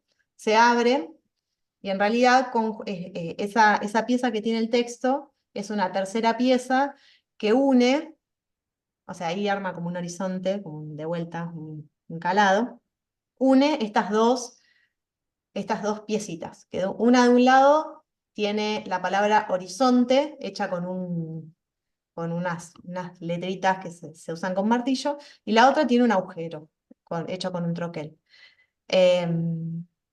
Me interesaba la huella que deja una marca y la otra. La de la palabra horizonte al principio se ve y después se va como desvaneciendo esa huella de la palabra horizonte. Y en el otro caso, ese agujero puede ser leído como agujero, como forma cuando está cerrada la pieza, pero también funciona como una línea punteada, como un desplazamiento de puntos cuando se abre. Ahora vamos a ver una imagen, un videito de cómo funciona. Y lo que me gusta en este caso, lo que me parece interesante en este caso, que es algo que decíamos, Pau, de lo que también nos interesa desde tercera persona, es cómo los formatos pueden promover modos de poner el cuerpo particulares. Y en este caso, los horizontes de bolsillo, bueno, remite a ese horizonte portátil, que solo permite la ficción, ¿no? Inventarse un horizonte de bolsillo. Pero además puede ser abierto solo por dos personas. O sea, no hay manera de que despliegue solo con un cuerpo ese horizonte. Necesitas sí o sí ser dos. Que parece una pavada, pero es una convocatoria a expectar de manera colectiva, a activar de manera colectiva esa pieza, ¿no? Y por último de todo, esto es lo último que voy a mostrar, con mi amigo Juan Pablo Montero tenemos una colección de libros de artistas que se llama Tercera Persona, en la que trabajamos con terceras personas. Digamos, convocamos a una tercera persona según el caso y nos vinculamos con su cuerpo de obra pensando de vuelta esto, ¿cuáles son esas preguntas que articulan el hacer? ¿Cuáles son esas derivas que fue teniendo su obra, esas materialidades, esas búsquedas, los procedimientos? Nos agarramos de algo de eso y lo vamos trabajando colectivamente. Un poco decimos que hacemos una pieza que no haríamos sin esa tercera persona y esa tercera persona no haría sin nosotros, ¿no? Como que es una instancia para poner en juego algo que solo sucede en ese encuentro. Y cuando nos autoeditamos, porque también nos autoeditamos, como en el caso del Horizontes de Bolsillo, lo que hacemos es pensarnos como en un alter ego, ¿no? Como vincularnos con ese cuerpo de obra propio, pero de vuelta como si fuésemos tres. Y en este caso, este libro lo hicimos con Celestina Alessio, que es una amiga que vive en Barcelona hace varios años, que también es encuadernadora y es editora, y se llama Territorio Portátil para quien migra. Nos vinculamos, o sea, le hacíamos preguntas sobre qué significaba la experiencia de migrar. Y en una primera instancia nos pusimos a pensar a ver qué era lo que nos estaba uniendo, ¿no?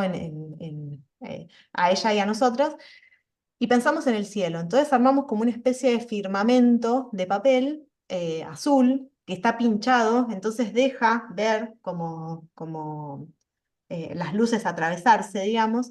Y lo que, me parece que no traje una imagen, traje solo el videito, lo que ven, o sea, ahí está, esa es la baldosa típica de Barcelona, del lugar donde está Celes, y ahí lo que ven, voy a poner pausa.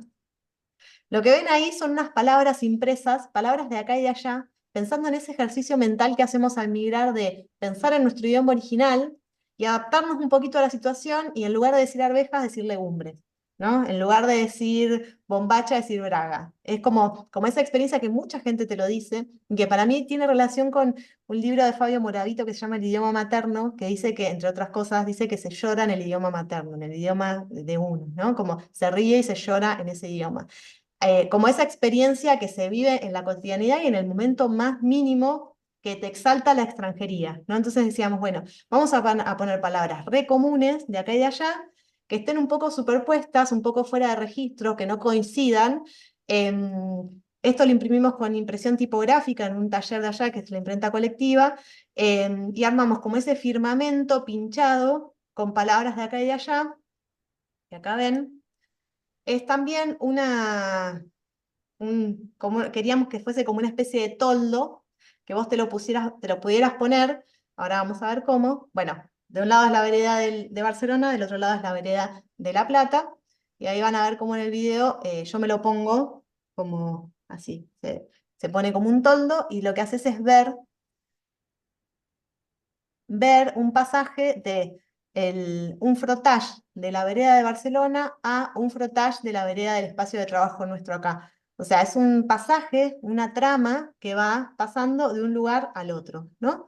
Ahí se puede ver como el interior, el pasaje del frotage de la vereda del espacio de trabajo de Celes a el frotage de la vereda del espacio de trabajo nuestro. Y es un libro reversible que se puede arrancar desde Barcelona o desde La Plata. Y nos parecía que era una publicación que hablaba del migrar y que no podía dejarte quieto, digamos, que no podía no ser una experiencia física, corporal, sino que tenía que interpelar de otra manera, ¿no? Haciéndote esas otras preguntas. Y hay muchísimo texto, hay muchísima palabra, pero no en términos como sintácticos, ¿no? Como que no importa tanto eso, sino esas otras cosas que evoca la palabra en este caso, ¿no? Como la identificación o la no identificación, o esto que digo de la experiencia de sentirte extranjero constantemente hasta cuando vas al supermercado, ¿no?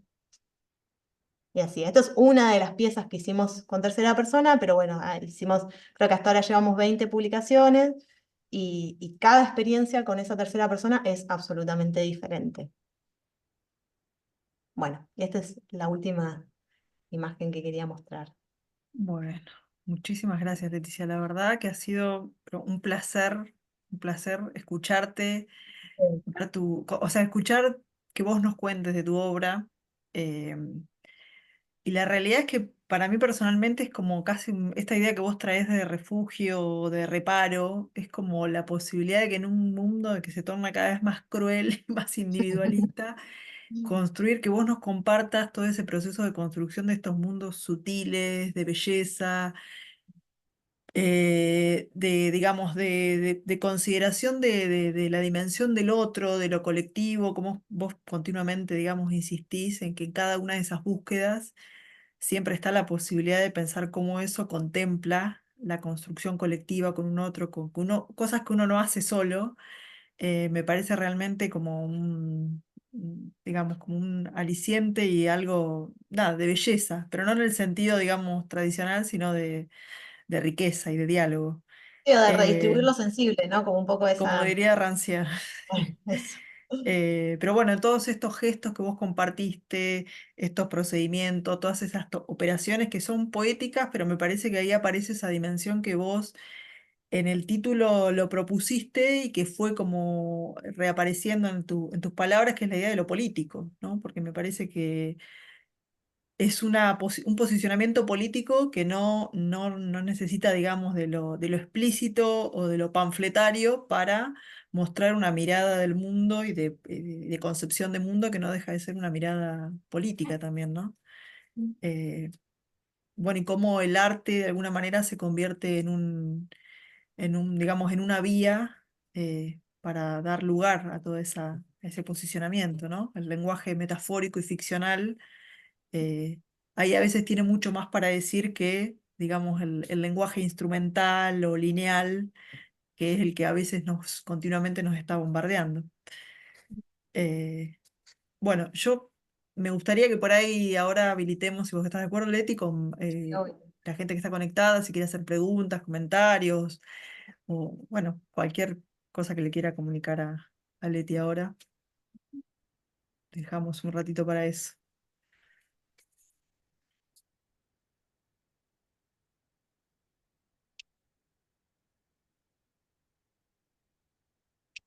¿Alguien se anima?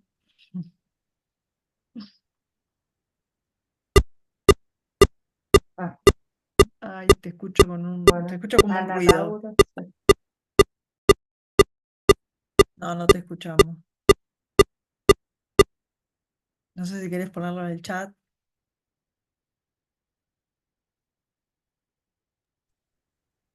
Mientras tanto, Paola, Sí, hago una pregunta. Bueno, muchas gracias, Leticia. Realmente eh, no solo interesante, sino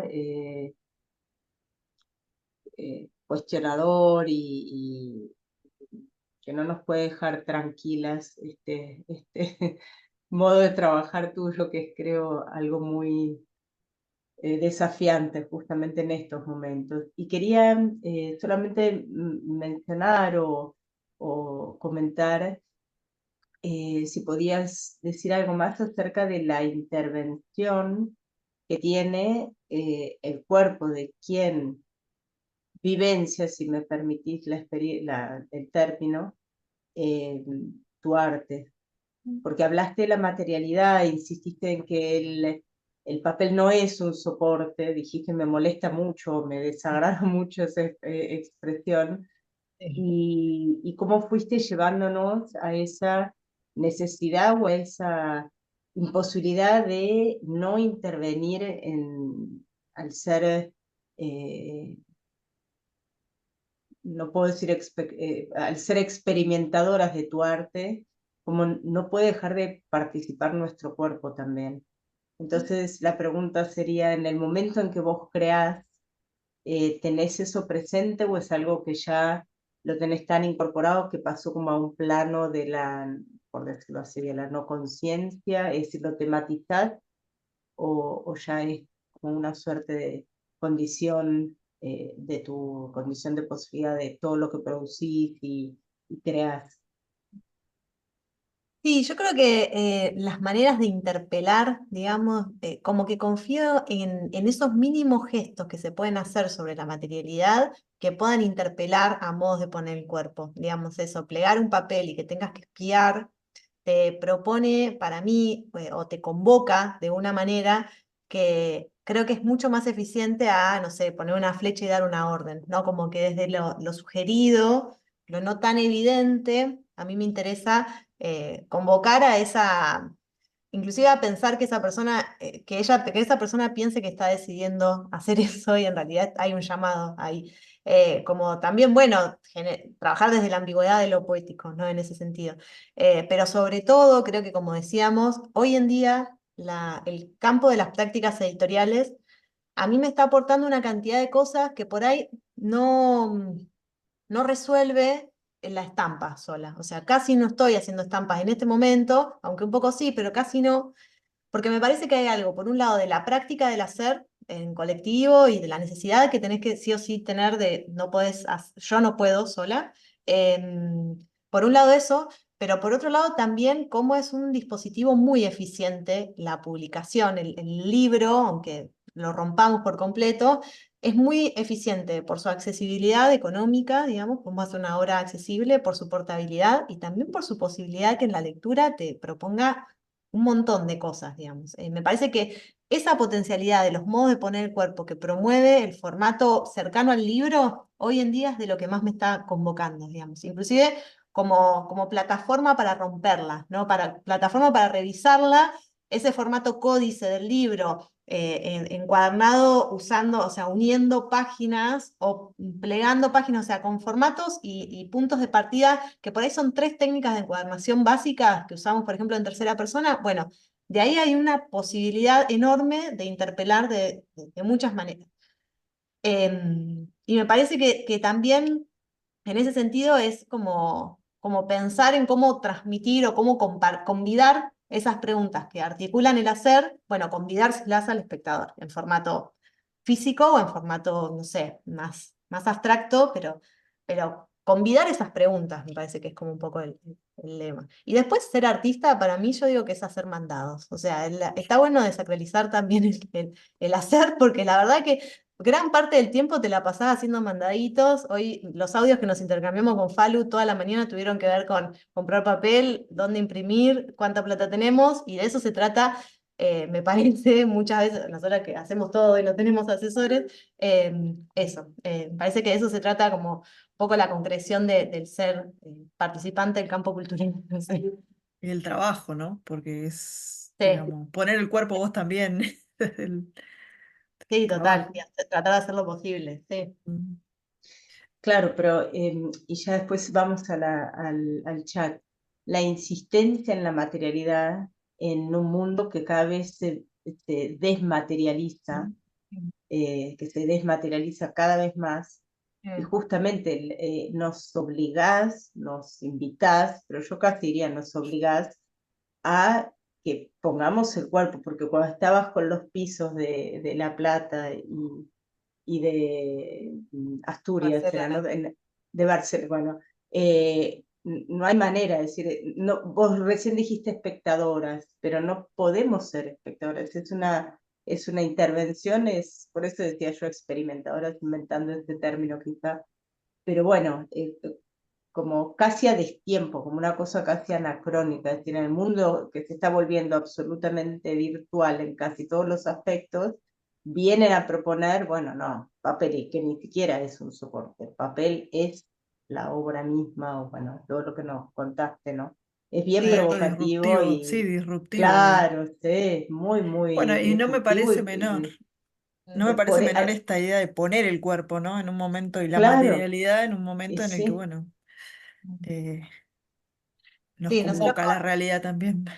sí, con Falu decimos como que nos partimos de esa pregunta de por qué hacemos libros en un mundo donde existe I Love PDF, ¿no? Donde todo circula, claro, puede circular virtualmente, y nos reíamos también con una amiga con la que editamos el último libro, que es básicamente las páginas son sábanas, que son el rastro de una performance que hizo ella, que en un momento nos pidieron el PDF del libro y era como no existe una digitalización de eso claro, no posible. entendiste nada, no entendiste nada. Claro, y en realidad es como, bueno, es una decisión, o sea, hay que pensar cómo están dadas las cartas hoy y no, o sea, usar la circulación que permite lo digital y no renegar de esa condición de posibilidad de lo digital, pero bueno, explotar al máximo, inclusive también sin pretensiones de fetichizar demasiado el libro, porque por ahí nuestras publicaciones por momentos parecen como un poco refinadas y muy fetichizables, pero nos interesan que sean baratas, digamos, que sean accesibles, no sé si baratas, pero accesibles,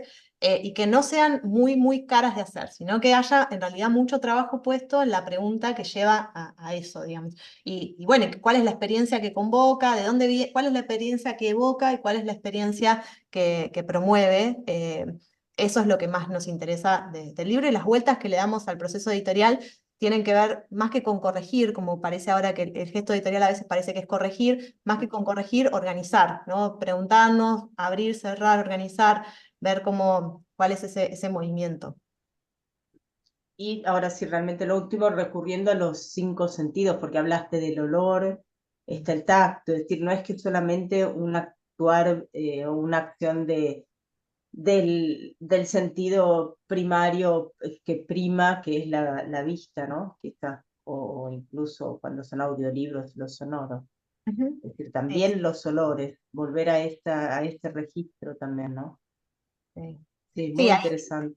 ahí también la verdad es que el diálogo con Falu, con Juan Pablo Montero, es crucial porque él viene de la escultura y es carpintero también Falu, Mm, entonces, bueno, hay algo también ni hablar de la tridimensión, pero también de los materiales y de la experiencia del tacto, del hacer, del oficio y todo, que nos lleva, por ejemplo, no sé, estamos maquetando un libro de hojas de lija, pensando, en realidad partiendo en la experiencia de lo incómodo, lo que lastima, un libro que no te deja salir igual que como entraste, como llevar al extremo ese Claro. concepto, por ejemplo. Y bueno, son esos delirios de taller y son, de vuelta, vuelvo a lo mismo, ¿no? Esas cosas que jamás haría sola, recluida en mi hacer. Gracias, muchas gracias. No, Gracias. por Hay favor. algunos mensajes en el chat. Bueno, Ana Laura, que hoy justo no pudo hablar con el micrófono, dijo, dejo por aquí, muy buena la obra, muchas gracias, muy reflexiva. Hugo dice, la autora encarna el cruce entre praxis y poiesis en sentido etimológico, un trabajar hacia adentro y con el afuera a la vez. Carolina agrega, muchas gracias, la memoria del agua, la memoria con la mirada hacia el horizonte, el río revuelto, la orilla cerca, la orilla distante, la memoria frente al papel y lo que está por venir, la memoria colectiva y en los cuerpos. Gracias por todo lo compartido, gracias por la memoria del río, de la infancia y de la abuela. Y bueno, se disculpa que tiene el micrófono roto. Gracias, gracias, dice. Gracias. Bueno, gracias por interesarse en escuchar todas estas volteretas. Bueno, un lujo para nosotros. No sé si alguien más quiere agregar algo, si no, estamos un poquito sobre la hora ya. ¿Querés compartir el recordatorio del seminario? Que ahora está Ah, abierta la inscripción, por ahí sí, también hasta sirve el para... 18. Hasta el 18 ahí bueno, en las redes de tercera persona, que me parece que es tercera persona colección o colección tercera persona, ahí me voy a fijar, es tercera.persona.colección, ahí está el flyer con, con el seminario que se llama Arquitecturas Editoriales, Formatos de Publicaciones, Técnicas de Encuadernación y Materialidades, que bueno, es un poco un montón de las cosas que estuvimos charlando, pero bueno, también con las El inquietudes. seminario, sí, pero se da en el marco de una diplomatura, ¿puede ser? Sí, En la en- UNSAM. ¿Y sí, de qué escuela? ¿Qué será arte y patrimonio? sí. Claro. Ah, bien. Entiendo que sí. Sí, y hay como estructuras del UNSAM que se me escapan, ustedes por ahí tienen mucho más en claro todo eso, Eh, pero entiendo que sí, y es la diplomatura que dirige Agustina Triquel, que es en prácticas artísticas, prácticas editoriales como procesos artísticos o algo conceptos. así, sí. Ah, sí. Eh, pero bueno, sí, es el primer año que lo estamos dando como seminario de extensión y después ya va a ser un parte de la carrera, digamos, como de una clínica. Ah, Eh, muy bien. pero bueno, un montón de estas cosas que estuvimos conversando son búsquedas que llevamos al seminario y que tiene que ver con las arquitecturas editoriales. Bueno, y ya que estamos anunciando los seminarios, fíjense en sus correos, porque ya el tuyo, Paola, ya está invitado, ¿eh? Ya está Ah, cursada la bueno. invitación, así que vayan anotándose Ah, y les bueno. respondemos, claro. Cualquier duda nos escriben a Hermenéutica y les respondemos siempre enseguida. Bueno, estamos un poquito en hora ya, así que ha Bueno, sido, muchas gracias, sí, sí, sí, ha sido muy Gracias. generosa Leti, muy sí. clara y muy convocante también en sus intervenciones, así que es, bueno, no, más que agradecer y al público, por supuesto, que estuvo acompañándonos y bueno, queda la grabación a disposición para que también se Ujú. pueda hacer circular. Y después nos damos cuenta que también despierta mucho interés por las visualizaciones que van teniendo los videos, así que eso también es interesante. Pero Son temas bueno. que convocan. Bueno, Bueno, mil gracias. hay algunos otros agradecimientos. Bueno, de Ana Laura, de Hugo, Gabriela, siempre es un placer verte y escucharte, Leti. Gracias, bueno, una compañera, Gabriela. Bueno, eh, Gracias, muchas gracias. muchas gracias, Leti, y a Muchas todos. Y bueno, gracias. y quedamos Gracias. en contacto Sí. para otra ocasión, otra actividad. Gracias a ustedes, de verdad. Bueno, gracias, muy amable y muy interesante. Chao, Paola. Chao a Chao, todas, a chao, todos. chao. Chao, chao.